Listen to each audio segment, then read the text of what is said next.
Order! Order! You are an incorrigible delinquent at times. Behave yourself, man!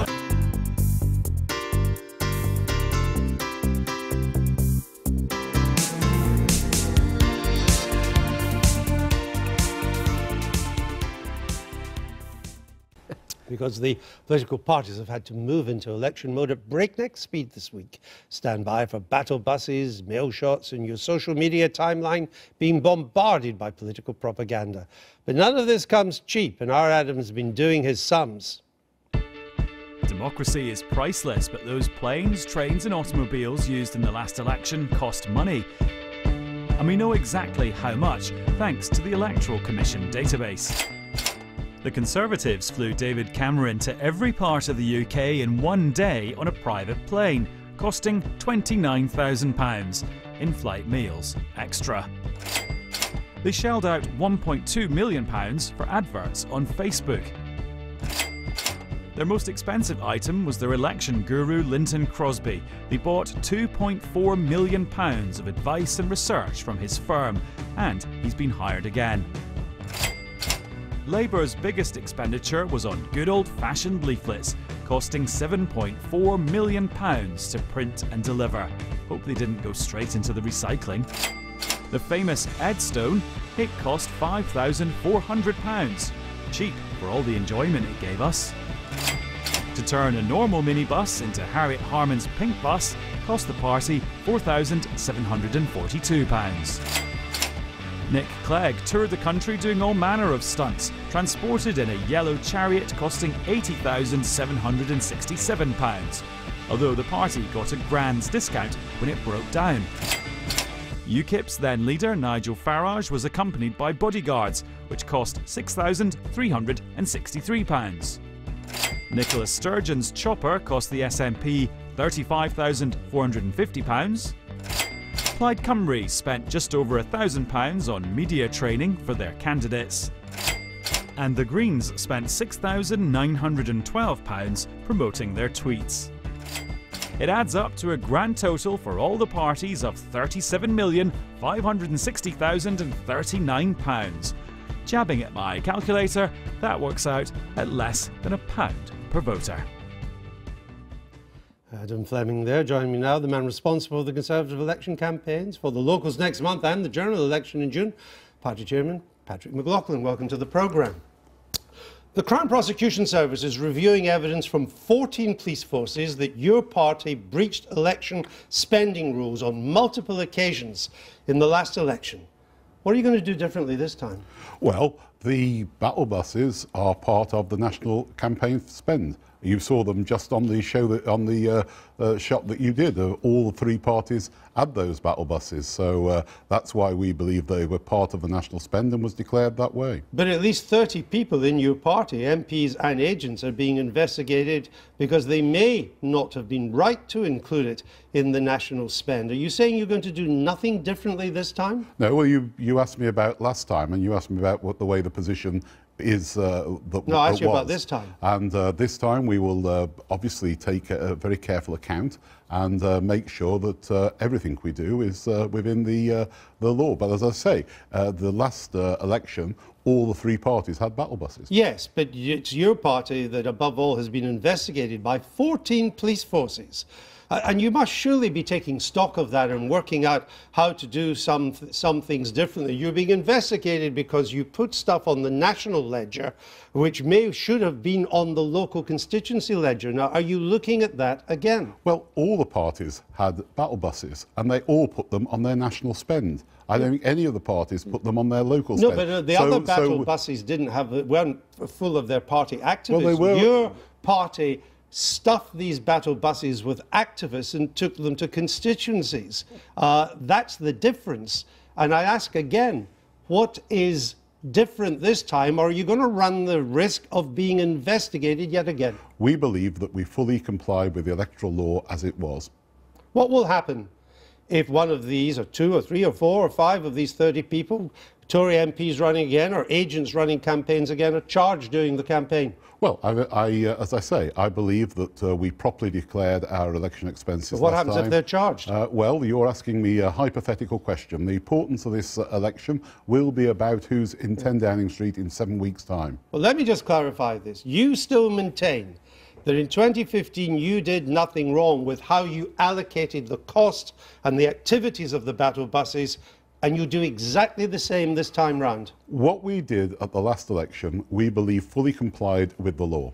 So the battle buses this time, stocked full of activists, will still be charged to the national campaign even when they go to local constituencies? Will they? We will be looking at the way in which we believe, if there's new guidance out from the Electoral Commission, that new guidance will need to be followed. Well, it's not so much new guidance, it's the law. Well, the Electoral Commission actually said that the parties had their own national. If you actually look at the report they did on us, they said there was one area where we'd declared, and another area we'd under declared on that sort of area. I can assure you we will get on with the campaign and start that campaign. I'm looking forward to that campaign, because that campaign... I'm just trying to work out if the campaign's going to be legal or not, because in a number of areas last time it seems it could have been illegal. I'm sure the campaign will be legal. You started this campaign warning about the prospect, your words, of a coalition of chaos. But Mr Corbyn's ruled out a post-election coalition with this SNP, so have the Lib Dems. So who's going to be in this coalition? Well, Vince Cable said that he was looking towards a possible coalition of trying to stop a Conservative government being offered. He's not the leader of the Lib Dems. He's not the leader, but he's quite an important voice in the Liberal Democrats, I would think. Well, let's see, because what's going to happen then, if the Conservative Party is not re-elected with a good, strong majority, what is going to happen? There will be a coalition stopping us doing the things that we need to do. Well, it'll be a coalition of the Labour Party, the SNP and the Liberal Party. They've just ruled that out. Well, I think that they would be not ruling it out if that was the situation.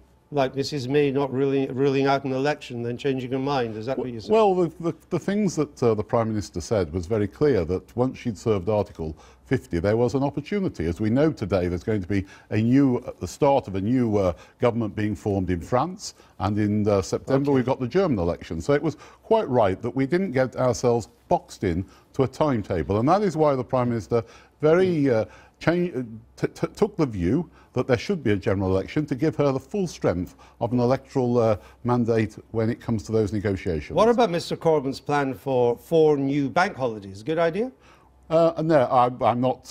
I think if we get Corbyn in number 10 Downing Street, we'll have a permanent bank holiday of the United Kingdom. I mean, we have fewer bank holidays than most other major nations, most other major wealthy nations. What about at least one more? Well, look, he's talked about 4 bank holidays. Today would be a bank holiday, and next Monday would be a bank holiday, and the other week was a bank holiday too. I don't think it's very well thought out. So it sounded more to me something like you're getting a school mock elections than a proper election. So your party, now the self-styled Party of the Workers, has no plans to give the workers even one extra bank holiday? What we want to do is to ensure Britain is a strong economy and building on the jobs that we've created since 2010. We were told that by reducing public expenditure, unemployment in this country would go up. Unemployment has gone down and the number of jobs have gone up substantially. No bank holidays, no more. Well, we'll make our manifesto in due course, but I don't think 4 bank holidays held in April and March and November are very attractive to people.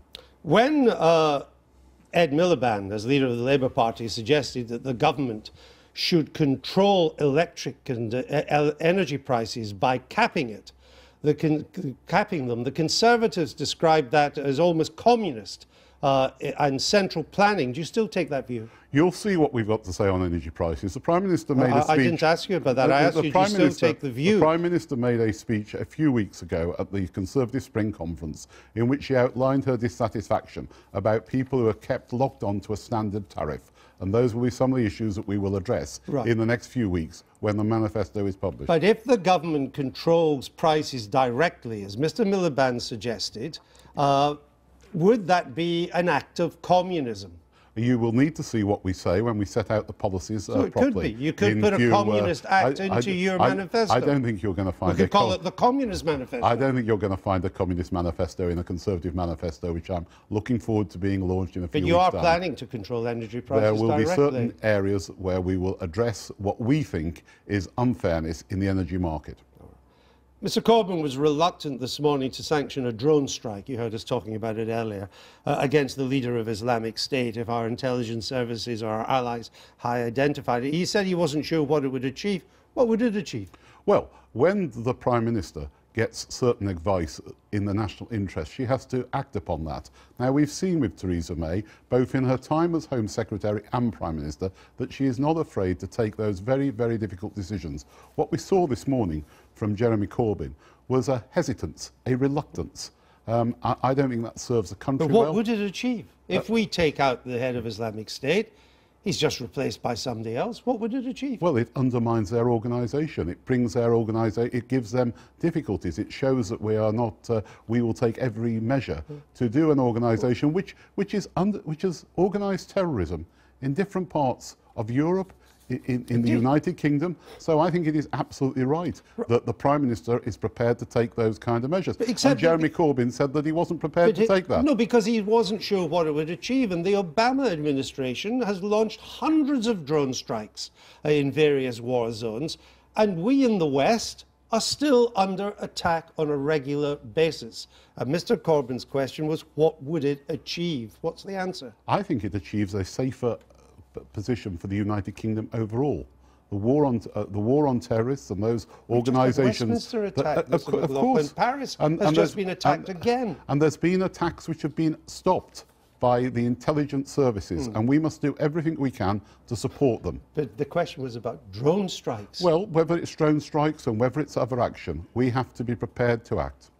Let's move on to Brexit, because it's the major reason, I think. Let me just clarify. It is the major reason the Prime Minister's called the election? It's not the only reason, but the major reason. It was one of the reasons, as she said. Now we start the 2-year negotiations, and then a year afterwards as to... and also the way in which certain people said they were going to try and use, either be it in the House of Lords or the House of Commons, to prevent us making progress. So I think you're going to put in your manifesto, because it is the government's policy, that the Brexit negotiating position will be no more freedom of movement, we leave the single market, we leave the customs union, and we will no longer be under the jurisdiction of the European Court of Justice. These are the broad headlines of your government's position. And that you expect every Tory MP to fight on that manifesto.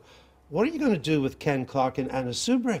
Well, they will have fought on their manifesto, and they will understand that the Prime Minister has the authority of the ballot box behind them. No, so will they fight the election on these positions? I'm sure they will be fighting the election on supporting the election of a Conservative government, and its manifesto will quite clearly set out what. But you know they're against these positions. Well, Ken Clarke has a proud tradition of expressing a certain view, but overall the party's manifesto, and it's not just individuals like Ken Clarke, it's what happens as far as the House of Lords is concerned, and people who have said that they will use the House of Lords to try and prevent any measures. But you're the party chairman.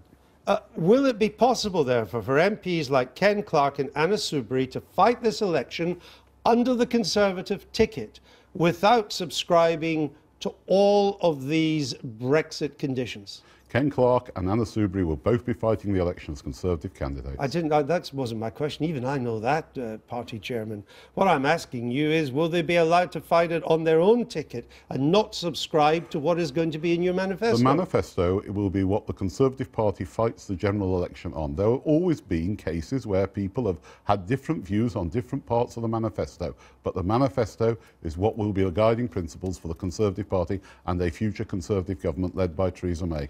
Philip Hammond, the Chancellor, said this week that your election promise in 2015, it was in your manifesto, not to raise taxes, had tied his hands when it came to managing the economy. Do you agree with him? No. The simple fact is that what we've got to do is we've got to do the best things for the economy, and we will be setting out in our manifesto in a few weeks' time what the policies will be for the next Parliament. So can I just clarify, you don't agree with your Chancellor? No, of course. What Philip was saying was some of the areas that he wants to address as Chancellor. What the party will do is, in its manifesto, it will set out all the issues which we're fighting on. And it will set out very clearly the choice that we have in this country, and that's the important thing. But let me put the question to you again.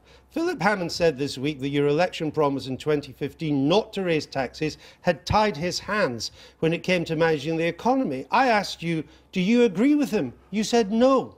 Well, Philip has expressed his view as to what he would like. What I'm saying is in a few weeks' time, we will set the manifesto out, which will set the policies out and which will be agreed by the Cabinet. He's the Chancellor. Of course he's the Chancellor. Doesn't he determine what the economic part of the manifesto is? We'll be talking about that in due course. Will you have a lock on the taxes that you locked in 2015 on income tax, VAT, national insurance? Well, that will be decided, and you'll see that when we publish the manifesto in a few weeks' time. Do you rule out the possibility that taxes may have to rise under a future Conservative government? Conservative governments are parties of low taxation. We've reduced the tax burden. We've taken 4 million people out of tax. We've taken the threshold which people start paying tax up, so that now, on average, people are paying £1,200 less tax than they were on the same salaries in 2010. I'm very proud of that, and I can assure you that the Conservative Party will want to see taxes reduced. It is the Labour Party which will put up taxes, and we have the evidence where they did so. Council tax went up by over 100%. Except that you haven't reduced the tax burden, have you? As a percentage of the GDP, which is the best way to measure the tax burden, is now going to reach its highest level since the mid-1980s, which I point out was when Conservatives were in power. The tax burden in this country under your government is rising. We've got more people paying taxes, which is something that is because we've got a growing economy, we've got more people. But what about the tax burden? You said that you had reduced it. The tax burden on your own government's figures is rising, Mr. McLaughlin. Well, we have reduced the tax burden. We've reduced the threshold at which people start paying. These are tax rates, Party Chairman. These are not this is not the tax burden. The tax burden is rising. The tax rates have been reduced. You said tax burden. Perhaps I misspoke. The tax rates have been reduced. Very well. We'll leave it there. Patrick McLaughlin, no doubt we'll be seeing you again between now and June the 8th. We had the chairman of the Conservative Party on earlier, Polly, an important figure for the Tory campaign. What did you make of what he had to say? I don't think you'll be having him on very often. I think he didn't do brilliantly. I think they'll bring back Comical Ali, Fallon. He's the one who can say anything with a straight face. He can say black is white. Michael Fallon, the debater. Michael Fallon. Comical Ali. Yeah. Why'd you call him that? Well, because he can say whatever. He can say. He can absolutely say black is white, and it's totally. I think, for instance, if you look back at what he said, you were challenging before about the energy policy. When Ed Miliband came out with an energy policy, he said any kind of freeze will stop investment, the lights will go out. Well, you'll have him on, he'll say the exact opposite. He's magic at that, but I don't think your guy today was up to the job. If Michael Fallon was Comical Ali, or should we say Comical Fally, really, Patrick was more like Comical Ali, and perhaps, but then he was only the warm-up. Well, Iraq war is rushing back at me. He's only the warm-up comedian. You know, there's another 6 weeks to go. He's getting the thing started. What did you make of it? I didn't think it was too bad. I mean, I think it was difficult for him to say. Difficult for him to say that exactly what was in the 2015 manifesto is going to be replicated in the Conservatives' manifesto during this general election. He doesn't want to seem to be rowing back on stuff, but on the other hand, I don't think he can conceal the fact that there's going to be far fewer commitments in this Conservative manifesto than in the last one. As you and I know, it was full of rash promises last time because they thought they'd have to trade a lot of them away in negotiations with the Liberal Democrats to form a second coalition. So they're now saddled with policies they don't particularly want to be hemmed in by. So I think the forthcoming Conservative manifesto will be much lighter, much shorter, fewer commitments. Different. But I think if some stuff junked from the 15 manifesto. I think so, but we'll also see, I think, a commitment to grammar schools to overcome that hurdle in the next Parliament. And I also don't think, Polly, in spite of what you think, that it'll be a hard tack to the right. I think, if anything, the mood music of the Conservative manifesto will be a centrist, inclusive one. Indeed, the mood music will be, because the specifics won't be there. We know that she's very good at saying, you know, governing for everybody and the many, not the few. But when you look at the hard facts of what her and Hammond's budget looks like, you look at her hard Brexit, it's a very different story. All right, well, the music has stopped for this week on the